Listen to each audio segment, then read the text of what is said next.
தேர்தலுக்கெல்லாம் உற்சாகமாக இருக்குது. பிரதமரை சந்தோஷமாக இங்கே வந்து கேரளா மாநிலத்துக்கு போராறு பிரச்சாரத்துக்கு வழி அனுப்பிட்டு வந்திருக்கிறோம். தேர்தலுக்கெல்லாம் உற்சாகமாக இருக்குது. அது இங்கே அதிமுக தலைமையில் கூட்டணி இன்னைக்கு வெற்றிகரமாக 210 தொகுதி என்டிஏ கூட்டணி அதிமுக தலைமையில் எடப்பாடி முதலமைச்சராக உறுதி, எந்த மாற்றுக்கட்டும் கிடையாது. உங்களுக்கு இன்னைக்கு இருக்கக்கூடிய சூழ்நிலையில் தமிழ்நாட்டு மக்கள் கண்டிப்பாக இன்றைக்கு சட்ட ஒழுங்கு, அதே போல் இன்றைக்கு கடுமையான விலை உயர்வு, பார்த்தீங்கன்னா சொத்து வரி, மின்கட்டண உயர்வு, பல்வேறு விலை உயர்வுகள். ஆகவே இன்றைக்கு உறுதியாக அதிமுக ஆட்சியை விரும்புகிறார்கள். அதே போல் நம்ம மாவட்டத்துக்கெல்லாம் 50 ஆண்டுகள்லாம் அதை வளர்ச்சி கொடுத்துருக்கோம். எடப்பாடியார் இருக்கும்போது கேட்ட திட்டங்களை பூரா கொடுத்துருக்காரு. ஆகவே மீண்டும் எடப்பாடியார் முதலமைச்சர் வந்தால் தான் மீண்டும் பழையபடி திட்டங்கள் வரும். மக்கள் தெளிவாயிட்டாங்க.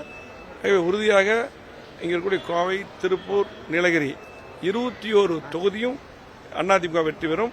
கோவை மாவட்டத்தில் முழுமையாக அவனாசி சேர்த்து 11 தொகுதியும் உறுதியாக வெற்றி. வாக்களித்தால் திமுக வெற்றி பெற்றிருந்தீங்க. விஜய் இன்னைக்கு வேட்பாளர்களை வெளியிட்டிருக்காரு. எது வாக்களித்தால் திமுக ஓட்டு போடுற மாதிரி, ஜெயிக்க வைக்கிற மாதிரி அப்படின்னு சொல்லியிருந்தீங்க. இந்த டைம்ல வந்து விஜய் 234 அவர் திடீர்னு வர்றாரு. திடீர்னு இப்ப கிட்டத்தட்ட ஒரு 10 நாளா இல்ல, இன்னைக்கு தான் வந்து திடீர்னு வேட்பாளர் வெளியிட்டிருக்காரு. வேட்பாளர்களை வந்து கண்டுபிடிக்கிறதுக்கே ரொம்ப சிரமப்பட்டிருப்பாங்க போல இருக்கு. அதாவது அவங்கெல்லாம் களத்திலேயே இல்லை. போட்டி திமுக அதிமுக தான். போட்டி திமுக அதிமுக தான். மக்களுக்கு தெளிவா தெரியும். ஆகவே கண்டிப்பாக திமுக வர முடியாது. அதிமுக வெற்றி வரும். எடப்பாடி முதலமைச்சர்